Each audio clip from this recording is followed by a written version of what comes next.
श्री स्वामी समर्थ. महत्त्व चांदीच्या पायांचं की सोन्याच्या मुकुटाचं? आज त्याचीच एक छोटीशी गोष्ट मी इथे सांगणार आहे. लक्ष देऊन ऐका. एका मोठ्या शहरात भगवान श्री विष्णूचे मोठे मंदिर होते. रोज अनेक भक्त त्या मंदिरात दर्शनासाठी येत असत.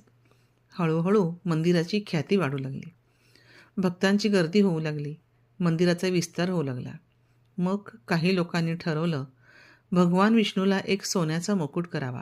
त्यासाठी निधी गोळा करायचं ठरलं आणि गावच्या बाजूलाच एका अनाथ अपंग मुलांचा आश्रम होता. त्या आश्रमालाही गावातील काही लोक दानधर्म करत असत. गावात भिकूशेठ नावाचे एक श्रीमंत सावकार राहत होते. भिकूशेठ आपल्या पैशातनं नफ्यातनं काही वाटा हा दानधर्मासाठी वापरत असत.